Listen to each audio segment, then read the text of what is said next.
Indeed, Stephen. Welcome back to the floor of the Results Operation Command Center here in Tshwane at the event center. And without further ado, let us go to the man that could provide some real insight into how this election has gone. Judge Kriegler, thank you for your time on Newzroom Afrika. You're very welcome. I love coming to this place. I think it's democracy in action. It's show business. It's lovely. Well, you tell me about how democracy's been in action this time around. I mean, would you say that it has been a free and fair election based on what you've seen? And how do you rate the IEC's performance? Let me say straight from square one. If you want a Swedish election, go to Sweden. If you want an election in an emergent young democracy that is doing remarkably well, that has a competent, honest electoral agency, you're in the right place. We've had as good an election as you could conceivably hope for in the circumstances, with the COVID, with the delays, with the new equipment. I think that we can be very, very proud of what we as the people of South Africa have done once again to show that we are a democracy in development. We will get there.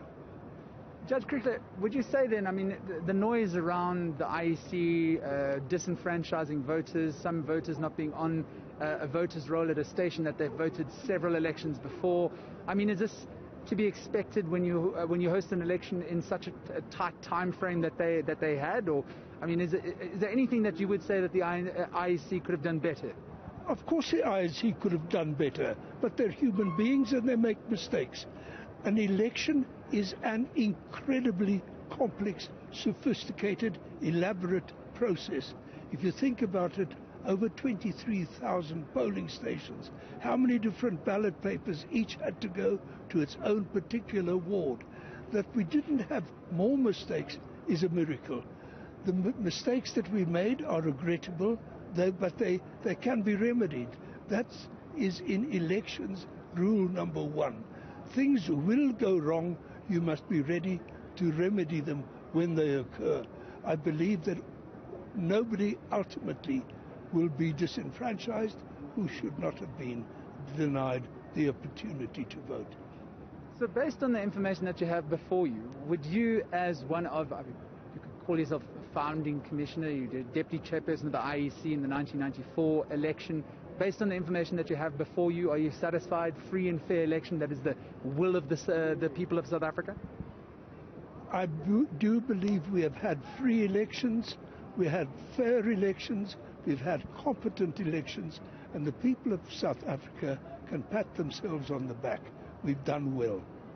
But Judge Kriegler, certainly, are you not worried that we've had, for the first time in the democratic era, a drop below 50% in terms of voter turnout? That's got to be worrying. Of course it's worrying. It is worrying that turnout is low. It is worrying that there is a multitude of small parties.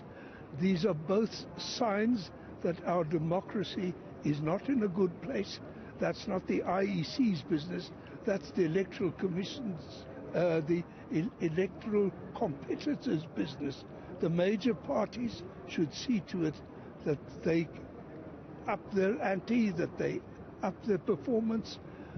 We are at the moment in a period of leader vacuum in the country, in the world as a matter of fact, and the fact that elections are unpopular or that people are getting blasé about them is a sign that you and I and civil society should urge the political parties to do their job. We should all get up and say, why didn't things work as they should have? We can't say it's them, it's us, it's our job. Democracy says the responsibility starts at home. Last but not least, would you say then that there is scope for the IEC to work with political parties to try and get more people to vote? I understand it'll be a bit of blurring the lines. The IEC is supposed to run elections and political parties are supposed to fight them, but they both have a responsibility to get voters to the polls. Oh, you're perfectly correct. But if you look up in this building, at the back of the building, there is a large room in which there are some 40 representatives of political parties in the liaison committee. They talk to one another, they talk to the IEC, they cooperate to see to it that elections are run as competently and as freely as possible. They deal with the niggling little problems by discussion, by elimination, by correction at the party level.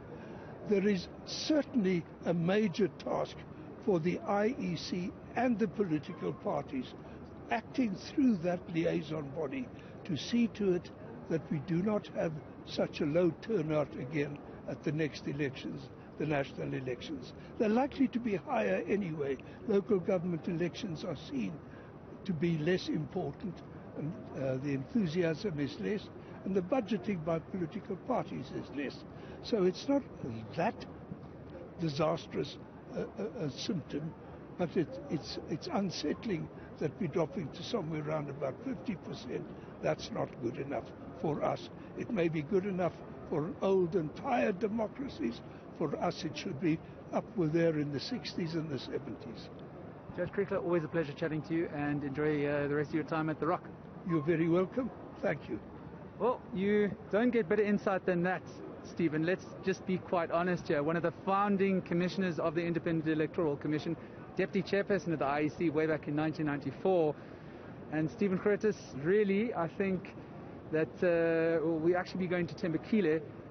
Typically, I was just saying, you don't get better insight than you will get from Judge Johann Kriegler when it comes to elections, being one of the founding commissioners of the IEC. And really saying that it's not the IEC's fault that there has been such a low voter turnout. And in spite of the hiccups that have happened along the way, we can be proud of what's happened thus far. And that the election, based on what he's seen to date, can be called free and fair. Thembekile. Nick Bauer, I don't know if Nick can hear me, but it's not the first time I've been called Stephen Curtis. I mean, we do look alike after all, don't we? Niklaus Bauer is live for us at the National Results Center there. Stephen Curtis is also